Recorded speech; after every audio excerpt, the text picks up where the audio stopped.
நமசிவாய. ஒரு முறை இந்த ஒரு விஷயத்தை செய்து நீங்கள் உங்களுடைய பூஜை அறையில் வைத்துவிட்டால் உங்களுக்கு பணம் வேணானாலும் விடாது அப்படின்ற மாதிரி, அதாவது ஒரு அக்ஷய பாத்திரம் அப்படிங்கிற மாதிரியான ஒரு விஷயம் இருக்கிறது. இதில் என்ன ஒரு பெரிய ஒரு விஷயம் அப்படின்னு பார்த்தீங்கன்னா, இது எல்லாருமே செய்யலாம். இந்த மதத்தில் மட்டும்தான் செய்யணும்னு அவசியம் கிடையாது. எல்லா மதத்தில் இருக்கக்கூடிய நபர்களுமே செய்யலாம். அவங்கவுங்க அந்த தகுந்த மாதிரியான ஒரு விஷயத்தில், இப்போ நம்ம எப்படி பூஜை அறையில் ஒரு மகாலட்சுமி கிட்ட வைக்கிறோம் அப்படின்ற மாதிரியான ஒரு விஷயம் இருந்தால், அவர்கள் இப்போ கிறிஸ்டியன்ஸ் இருந்தாங்கன்னா அவங்க இந்த ஜீசஸ் கிட்ட, மேரி கிட்ட, அந்த மாதிரியான ஒரு விஷயமாகவும் அதேமாதிரி முஸ்லீம்ஸ் அவங்களுடைய ஒரு புனிதமான இடமா வீட்டில் ஏதாவது வைத்து இருப்பாங்க இல்லையா, அவங்க நமாஸ் பண்ணுற இடம், அந்த மாதிரி ஏதாவது ஒரு இடத்துல அவங்க வைத்து விடலாம். அது எல்லாருக்குமே பலன் தரக்கூடிய ஒரு முறையாக இருக்கும். ஏன்னா மந்திரங்கள் எதுவும் கிடையாது. அதே நேரத்தில் மந்திரத்திற்கு இணையான ஒரு சில பொருட்களை யூஸ் பண்ணி தான் இந்த ஒரு விஷயத்தை செய்ய போகிறோம். செலவுகள் இல்லை, ரொம்ப ரொம்ப கம்மியான ஒரு செலவு தான். அந்த ஒரு விஷயத்தை நீங்கள் செய்யும்பொழுது எல்லா விதத்திலும் உங்களுக்கு பலன் கிடைக்கும் அப்படின்ற மாதிரியான விஷயம் இருக்கிறது. ஸோ இது உங்களுக்கு தேவை பார்த்திங்கன்னா, சின்ன சைஸில் ஒரு பானை மாதிரியாக இருக்கக்கூடியதை ஒன்று வாங்கி கொள்ள வேண்டும். பானை மூடியோடு இருக்கணும். முக்கியமான ஒரு விஷயம் இதில் உங்கள்கிட்ட சொல்ல வேண்டிய விஷயம் என்ன அப்படின்னு பார்த்தீங்கன்னா, எப்பொழுதுமே நீங்கள் பானை, இந்த மாதிரி சின்ன பானையோ பெரிய பானையோ எது வாங்கும் போதுமே பார்த்தீங்கன்னா மூடியோடு வாங்குறது ரொம்ப பெஸ்ட்டு. மூடி இல்லாமல் பானை வாங்குவது ஒரு விதமான ஒரு துரதிருஷ்டம் அப்படின்ற மாதிரியான ஒரு விஷயம். நல்ல காரியத்துக்கு அதை வாங்க மாட்டாங்க. ஸோ அதனால் அந்த ஒரு விஷயத்தை ஞாபகம் வச்சுக்கோங்க. அதே மாதிரி மூடியோட வாங்குறது அப்படின்ற மாதிரியான ஒரு விஷயம் மட்டுமல்லாமல், எப்பொழுதுமே நீங்கள் பானை வாங்க போகிறீங்கன்னா சின்னதாக ஒரு மஞ்சள் பொடியை பானைக்குள்ளே போட்டுறதுங்கிறது ரொம்ப ரொம்ப பெஸ்ட்டு. அதுக்கு அந்த டைமில் உங்களுக்கு உடனடியாக மஞ்சள் பொடி கிடைக்குமா, நம்ம வெளியில் போய்ட்டு இருக்கும்போது இங்கே பானை பார்க்குறோம் வாங்குகிறோம் அப்படின்ற மாதிரியான ஒரு விஷயமாக இருந்தால், நீங்கள் என்ன பண்ணுங்கன்னா, எப்போவுமே பேக்கெட்டில் ஆணாகட்டும் பெண்ணாகட்டும் சின்ன ஒரு மஞ்சள் பொடி நீங்கள் ஒரு பேக் பண்ணி வச்சுக்கிறது, சின்னதாக நீங்கள் வைக்கிறது அப்படிங்கிறது உங்களுக்கு எல்லா விதத்துலையுமே நன்மை தரும். இந்த மாதிரி டைம்லையும் யூஸ் ஆகும். வேறு மற்ற விஷயங்களுக்கும் பார்த்திங்கன்னா எல்லா வித நன்மையும் சேர்வதற்கும் இது யூஸ் ஆகும். எல்லாருமே முதல்லலாம் பார்த்தோம்னா மஞ்சக்கட்டை முடிஞ்சு வச்சுக்கிறது பெண்கள் அப்படின்ற மாதிரியான விஷயங்கள்லாம் வழக்கமாகவே இருந்து வந்த ஒரு முறை தான். ஸோ இப்போ நீங்கள் இந்த பானைக்கு சின்னதாக ஒரு மஞ்சளை போட்டு சின்ன சைஸில் இருக்கிற பானையை மூடியோட வாங்கிடுங்க. இது என்றைக்கு வாங்கலாம் அப்படின்னு பார்த்தீங்கன்னா, ஆல்ரெடி வீட்டில் இருக்க யூஸ் பண்ணலாமான்னு கேட்காதீங்க. அதை யூஸ் பண்ணக்கூடாது. இந்த ஒரு விஷயத்தை தான் நீங்கள் செய்ய வேண்டும். இது என்று வாங்க வேண்டும் அப்படின்னு பார்த்தீங்கன்னா, வெள்ளி, வியாழன், புதன், அதாவது புதன், வியாழன், வெள்ளி, இந்த 3 நாளில் எந்த டைமில் வேணால் வாங்கலாம். அதை சின்னதாக ஒரு மஞ்சள் போட்டுக்கலாம். முடிஞ்சதுன்னா ஒரு ரூபா காயின் ஏதாவது போடுறதுனா போட்டுக்கோங்க. போட்டு வீட்டில் கொண்டு வாங்க.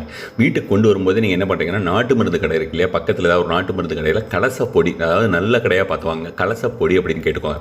அந்த கலசப்பொடியை வாங்கி வாருங்கள். கலசப்பொடி நீங்கள் ரொம்ப சின்ன பேக்கெட்டாக இருந்ததுன்னா அது கொஞ்சம் சஃபிஷியண்ட்டாக ஒரு 4-5 பேக்கெட் வாங்கிக்கோங்க. விலை கம்மியாக தான் இருக்கும்.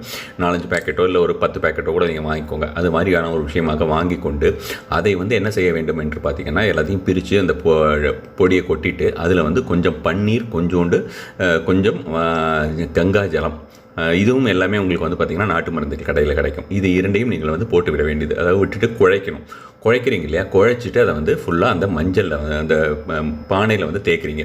பானையில் ஃபுல்லாகவே தேய்ச்சிருங்க. பானையிலையும் தேய்ங்க, மூடியிலையும் தேய்ங்க. இதை தேய்ச்சிட்டு இதை அப்படியே நீங்கள் காய வச்சிடுறீங்க. ஒரு 1/2 hour 1 hourல காஞ்சிரும். காஞ்ச உடனே என்ன பண்ணுறீங்கன்னா, அஷ்டகந்தம், இந்த அஷ்டகந்தத்தை பற்றி நான் பல முறை சொல்லியிருக்கிறேன். அஷ்டகந்தம் உங்களுக்கு நீங்கள் எங்கே கிடைச்சாலும் வாங்கிக்கலாம். அஷ்டகந்தம் கிடச்சதுன்னா அஷ்டகந்தம் வாங்கிக்கோங்க. உங்களுக்கு இல்லைன்னு, அதாவது நம்ம பூஜா ப்ராடக்ட்ஸில் கூட கேட்டிருந்தாங்க, நிறைய பேர்கிட்ட போட்டு வச்சுருந்தோம். அஷ்டகந்தம் வேணும் உங்களுக்கு இருந்தால் அஷ்டகந்தம் வாங்கிக்கலாம். இல்லை அஷ்டகந்தம் வாங்க முடியாத சூழ்நிலை அப்படிங்கிற மாதிரி இருந்ததுன்னா சுத்தமான சந்தனம், குழைக்கிற சந்தனமாக இருந்தால் பரவாயில்ல. சந்தன வில்லைகள்லாம் பலன் தராது, அதையும் சொல்லிடுறேன். ஏன்னா இதில் முக்கியமாகவே பார்த்திங்கன்னா, மகாலட்சுமிக்கு உகந்த ஒரு சில விஷயங்களை நம்ம செய்ய போயிட்டு நம்ம அதாவது அந்த ஒரு லக்ஷ்மி கடாட்சம் அப்படிங்கிற மாதிரி, ஒரு அக்ஷய பாத்திரம், ஒரு காமதேனுடைய பாத்திரம் அப்படிங்கிற மாதிரியான ஒரு விஷயமாக தான் நம்ம இதை வைக்க போகிறோம். அதனால் அந்த ஒரு விஷயம் ரொம்ப முக்கியம்.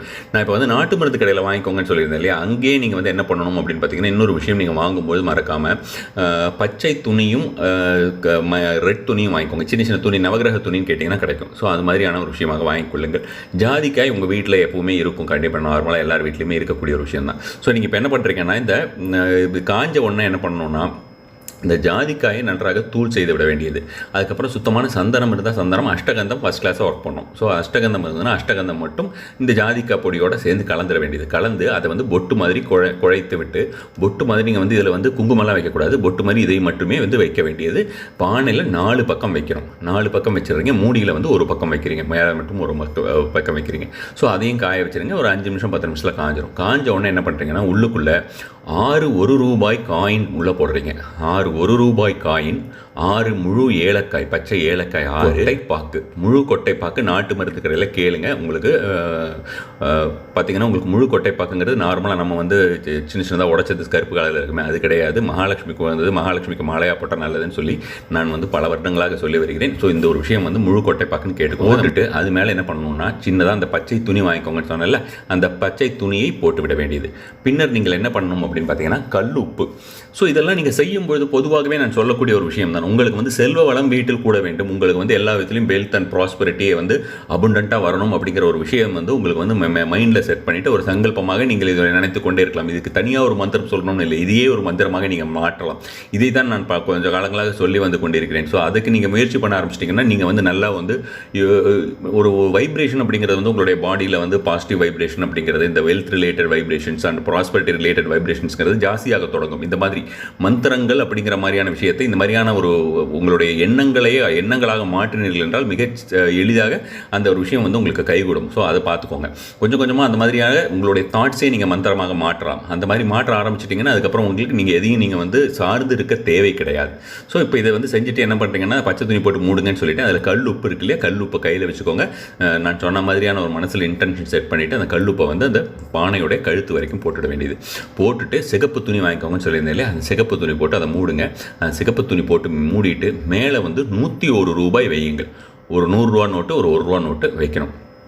வச்சுட்டு அதை என்ன பண்ணணும்னா அப்படியே நீங்கள் எடுத்து கொண்டு போய் சுவாமி மாடத்தில் வச்சுட்டு, அல்லது நான் சொன்ன மாதிரி நீங்கள் மற்ற மதத்தினராக இருந்தால் அவர்கள் எங்கே வைக்கிறீங்களோ அது மாதிரியான ஒரு வீட்டிலே இருக்கக்கூடிய ஒரு டிவைன் ஆல்டர் இது அதில் இருந்ததுன்னா அதில் வச்சுருங்க. வச்சுட்டு தூபதீபம் காட்டி, கற்பூரம் தூபதீபம், அதுக்கப்புறம் வந்து பார்த்திங்கன்னா இதுக்கு பிரசாதம் நிவேதனம் அந்த மாதிரிலாம் எதுவும் கிடையாது, நமஸ்காரம் செய்து கொள்ள வேண்டியது. இப்போ வந்து இந்த ஒரு விஷயத்தை பொறுத்த வரைக்கும் ஸ்ரீசூக்தம், இந்துக்கள் வந்து ஸ்ரீசூக்தம் சொல்ல முடிஞ்சால் இதை வச்சுட்டு ஸ்ரீசூக்தம் கையிலேயே வச்சுக்கிட்டு சொல்லணும். ஸ்ரீசூக்தம் சொல்ல முடிஞ்சால் ஸ்ரீசூக்தம் சொல்லலாம். இல்லை நீங்கள் கையில் வச்சுட்டு ஸ்ரீசூக்தம் கேட்டால் கூட உங்களுக்கு அதிக பலன். 3 முறை கூட கேட்கலாம், 10 நிமிஷம் தான் ஆகும் 3 முறை கேட்குறதுக்கு. நான் உங்களுக்கு லிங்க் டிஸ்கிரிப்ஷனில் போடுறேன். இது எல்லா மாத்திரமே செய்யலாம்னு வச்சுக்கோங்களேன், அது நல்லது தான். அதே மாதிரி வந்து பார்த்தீங்கன்னா கையில் வச்சுட்டு இந்த ஸ்ரீசூக்தம் கேளுங்கன்னு சொல்கிறேன் இல்லையா, அதை கேட்டு முடிச்சதுக்கப்புறம் பார்த்தீங்கன்னா அதையே கையில் வச்சுட்டு நீங்கள் வந்து மகாலட்சுமி அஷ்டகம் கண்டிப்பாக இது நீங்கள் தான் சொல்லணும். ரொம்ப ஈஸி. மகாலட்சுமி அஷ்டகம் வந்து ஸ்ரீசூக்தம் மாதிரி கிடையாது, டஃப் இல்லை, ரொம்ப ஈஸியான ஒரு விஷயம் தான். ஸோ மகாலட்சுமி அஷ்டகம் சொல்கிறதுக்கு 2 நிமிஷம் தான் ஆகும். அந்த மகாலட்சுமி அஷ்டகம் நான் உங்களுக்கு வந்து டிஸ்கிரிப்ஷனில் போடுறேன், ஸ்ரீசூக்தமும் போடுறேன், தேவைப்பட்டால் அதுவும் நீங்கள் முடிஞ்சதுன்னா உங்களுக்கு சொல்ல முடியும்னா சொல்லுங்கள். ஸோ இதை வந்து வைத்து விட்டு நீங்கள் என்ன செய்ய வேண்டியது அப்படின்னு பார்த்தீங்கன்னா இந்த ஒரு முறை இதை சொல்லிவிட்டு வச்சுட்டு அதுக்கப்புறம் அந்த தூபதீபம் காட்டுங்க. அந்த தூபதீபம் காட்டுறது முன்னால் செய்ய வேண்டிய முறை இது, இதை நான் சொல்கிறதுக்கு மிஸ் பண்ணிட்டேன். ஸோ இதை வந்து செஞ்சுட்டு அதுக்கப்புறம் அப்படியே நீங்கள் வச்சுட்டு வணங்கி உங்களுக்கு உங்களுடைய வேலையை பார்க்க போய்விடலாம். இது வந்து நான் சொன்ன மாதிரி புதன், வியாழன், வெள்ளி, ஆண் பெண்கள் யாராக இருந்தாலும் இந்த ஒரு விஷயத்தை செய்யலாம்னு வச்சுக்கோங்களேன், அவங்க செய்யக்கூடிய தன்மையில் இருந்தார்கள் என்றால். அடுத்ததாக வந்து பார்த்தீங்கன்னா இது என்ன பண்ணணும்னு பார்த்தீங்கன்னா நைட்டு வீட்டுக்கு வரீங்க இல்லையா, டெய்லி நைட்டு வந்து ஏர்னிங் மெம்பர் வீட்டுக்கு வருவீங்க இல்லையா, வந்த உடனே என்ன பண்ணணும்னு பார்த்தீங்கன்னா அவங்களுடைய பர்ஸில் இருக்கக்கூடிய பணம், அதாவது நோட்டாக இருக்கக்கூடியது, அந்த நோட்டாக இருக்கக்கூடியது அப்படியே எடுத்து அந்த பானையில் வச்சிட வேண்டியது. இதை மூடி வைக்கக்கூடாது. அந்த மூடியை வந்து நீங்கள் வந்து சாதாரணமாக இருக்கும்போது மூடி வைக்கலாம். இந்த பணத்தை வைக்கும்போது இதை திறந்து விட்டு வைத்துட்டு அதுக்கப்புறம் மூடி வச்சா போதும் உங்களுக்கு. அதே மாதிரி நீங்கள் இதை கையில் வச்சுக்கிட்டு இருக்கீங்கன்னு இந்த மந்திரம்லாம் சொல்லும்போது மூடி வச்சிடக்கூடாது. ஸோ அது ஒரு விஷயத்தை ஞாபகத்தில் வைத்துக் கொள்ளுங்கள். அதுக்கப்புறம் இந்த சுவாமி மடத்தில் வச்சதுக்கப்புறம் தான் மூடி வைக்கணும். அதுக்கப்புறம் நைட் வந்தோன்னா அந்த மூடியை திறந்துட்டு இந்த பணத்தை உள்ளே வைத்து விட வேண்டியது. அதுக்கப்புறம் அப்படியே மூடி வச்சுருங்க. அடுத்த நாள் காலையில் வந்து எடுத்துகிட்டு அந்த பணத்தை அப்படியே எடுத்து பர்ஸில் வச்சுட்டு நீங்கள் பாட்டுக்கு உங்களுடைய வேலையை பார்க்கலாம். பணத்தை பன்மடங்காக அதிகரிக்க செய்யக்கூடிய முக்கியமான விஷயங்கள் கலந்த இந்த ஒரு முறை, இது வந்து தெய்வ ஆகர்ஷணம் செய்யக்கூடிய ஒரு அக்ஷய பாத்திரமாக செயல்படக்கூடியது. ஸோ இதை செய்து பாருங்கள். கண்டிப்பான முறையிலே உங்களுடைய ஒரு இன்கம் அப்படின்றது, வருமானம் பல இடத்துலேருந்து வருது அப்படின்ற மாதிரியான விஷயமெல்லாம் கண்டிப்பான முறையில் இன்க்ரீஸ் ஆகும். நம சிவாய.